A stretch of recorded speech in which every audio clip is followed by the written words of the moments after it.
represent the Big 12. You're a big part of our history, and we enjoy the week with you and your football team and your university.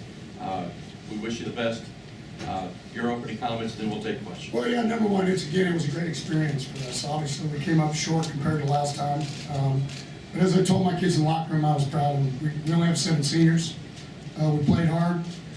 You get at the end, the last 2 drives, you gotta get stops. They've got 2 good tailbacks, and you gotta give Georgia a lot of credit. But like I told my kids, we only had 7 seniors. We got to this point, and for us, it was a game that we could easily have won, but you got to make plays. And so for us, it's kind of been a story of our season. So you got to step forward. You got to get ready to go. We have a mic. We'll pass the mic. Front row. Kenny, Coach Patterson just said it was kind of the story of your season. Did you feel like it was the story of your season too? I mean, yes. I mean, there's just. I mean, coming down to the end, I mean, I gotta make more plays. I mean, I play quarterback, like I need to make plays. I mean, it's just tough, and I mean, you hate it for the seniors because you want to win for them. It's their last game, so it's tough.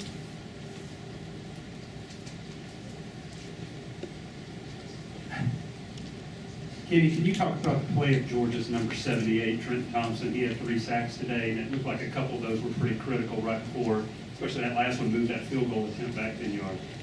Yeah, no, I mean, he played well. I mean, just high motor, just always working, and I mean, he played well. I mean, that last sack, I mean, I need to throw that away, but I mean, yeah, then Georgia came out in the second half. I mean, they made adjustments just like we did, and I mean, they made a couple more plays than us. So. Niko, what was your evaluation of the defense in this game? It seemed like 2 different halves. Yeah, I mean, we played well. I feel like you got to give Georgia a lot of credit. They came out, like you said, made a lot of second half adjustments. They made a few more plays than we needed to make. But I feel like as a whole, our defense played well. And we just got to tackle better and make more plays.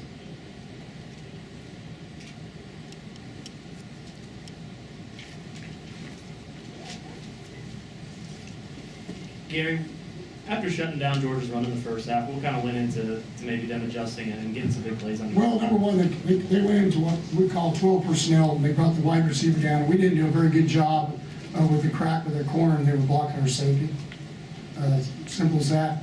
2 times, at least I can remember, we had it back in the back and we didn't make plays. You got to make plays. They did a nice job on the goal line.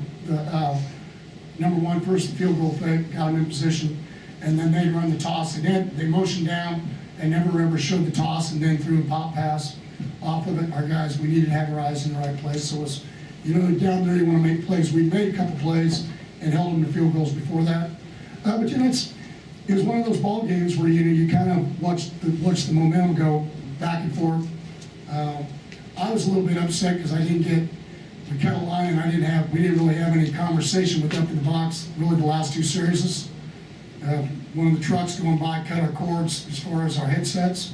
And so for us, I just needed to do a better job on the sidelines because I wouldn't get much info. And really, if I could have came back with the call I did on the last drive where I could have shortened the edge, it would have made us a lot better, done us a lot better as far as the call was concerned. But when it comes to those kind of games when your kids play hard, really the only guy you can blame is the head coach, to be honest with you. I mean, you want to ask Kenny, I don't think it's fair that you ask Kenny, does this ball game sum up his season? I mean, it's one of those situations you're playing in a bowl game. I mean, I thought he fought his ass off, to be honest with you. I mean, you're sitting here with the guys running, he's not 100%, he's playing with an ankle, and we're going to ask him a question. We're going to ask him a question like this game was a microcosm of how the season went. I thought Georgia was very athletic. I thought we had a good plan on both sides of the ball. In the first half, we played better, and they turned the knob up, and I told them they were going to turn the knob up and just try to enforce their will and come after us. And defensively, we didn't do a good enough job, really both sides of the ball when we needed to. We needed to make plays. And so it's in one of those games. We're 8-3 in the last 11 bowl games now. And what we've done, this program knows how to get ready for them. We knew, and I thought we had a good plan, and I think our kids got ready to get ready to play. 2 of the biggest plays we had were on 3rd downs, and the most amazing thing is one was a broken play, and the other one was a play We told them the defensive end never put his hand on the ground with a tight split because they were gonna run a toss. And we put our hand down on the long run by Jones in the third quarter. Well, I think it was third quarter. That got him down into range. And you have to grow up.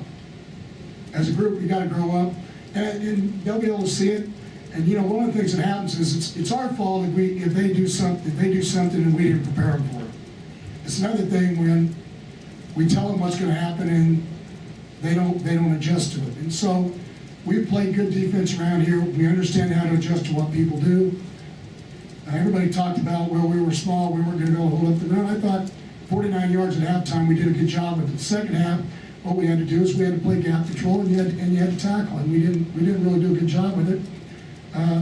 But I thought special teams, besides the punt fake, I thought we did a great job there. Our kickoff returns put us in a situation to be outside the 30, which gives you an opportunity to score. And I thought we did a nice job with our kicking team. So, it's one of those things where you got to make about 5 to 7 plays that we didn't make that would give you an opportunity to win the ball game.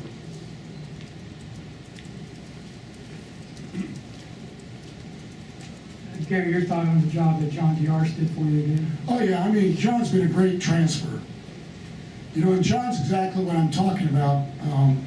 John's came from LSU, transferred, bigger body, and when you're playing a game with guys that are bigger bodies, you need guys with bigger bodies. We need to grow up, we need to get bigger, and we need to go play. And that'll happen. When you have 7 seniors, you have a lot of younger players. Like I told them, we come back from this 2.5, 3-week break, you got to come back. And it's like Andy Dalton after we lost the Fiesta Bowl in 2009. As soon as they lost it, as soon as they got back, they said, that's not going to happen again. And our group will have to decide, and they wouldn't win a Rose Bowl. And so this group here will have to decide. They'll have to decide what they want to be like in the spring, how they want to grow up, what they want to become, and the guys that we add to the circle, how they do things. But typically is a really good player, but he's 230 pounds. He needs to be 250 pounds. So for us, he's an example of what we need to grow into and become what we need to become. And we've never had to be bigger. You got to be able to handle the Big 12 and do the things you need to do. But I'm excited about the future. We got a lot of kids coming back, and they're good people. They're not just good players. So.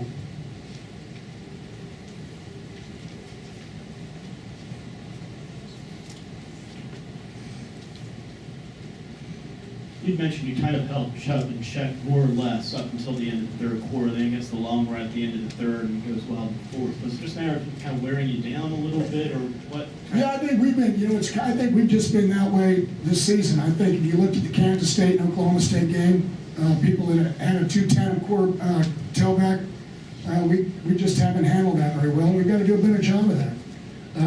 We've got some very good running teams in the Big 12 also. And so you got to get ready to play, and you got to tackle, and that comes with maturity and having energy in your body when you get to the fourth quarter. So that means we need to grow up. We need to be able to rotate more with our players and do things. That means our backups got to get better. And so go from there. But if you know anything about our program, we don't make excuses. We've never made excuses, and we won't make excuses now. And so you've got to give Georgia the credit. They won the football game. They took it over in the fourth quarter and made some plays. Our offense went back down, and they got a touchdown, and we held them to a field goal, got ourselves in position, and then we didn't stop them in the end. And so that's kind of how the game ended. And so good programs learn how to finish. We've been those where we've learned how to finish, and you got to be able to do that. It's one of the things about being somewhere now going on 20 years. The one thing you learn how to do is outlast your competition. That's how I married my wife. I probably wasn't her first choice, to be honest with you. You got to outlast your competition. You got to do the things you need to do and get ready to go. Who would ever want to get married to a guy as fired up as I am on the sidelines? Think about it. But then, what you do is you get yourself ready to go and enjoy it. And I made a mistake, like I said earlier, 3 or 4 years ago. I'm really getting after a team because we didn't win. You know what? I didn't do it this one because, the bottom line to it is they got ready, they got prepared, and they're good people.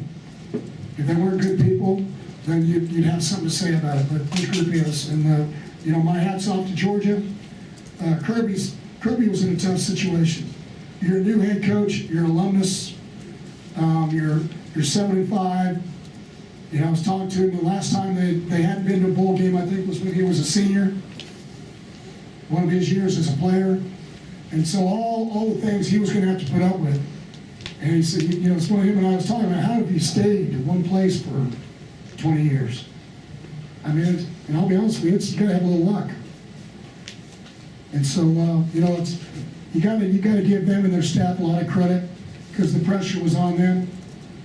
Because what they have, what the University of Georgia wants them to be able to do, and what they want to get accomplished as far as winning national championships, just like we do. And so, you know, you always. Plus, he's a defensive guy. I mean, any defensive guy, I'm going to give a little bit more credit to. And you guys don't give us many chances. I'm just going to tell you right now, don't give us many chances at all. Sorry, I know there's other questions. No, we're done.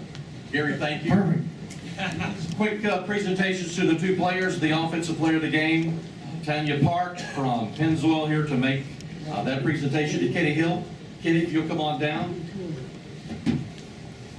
And Frank Susalis with the Tennessee Highway Safety Office presenting Niko Small, the Defensive Player of the Game Award.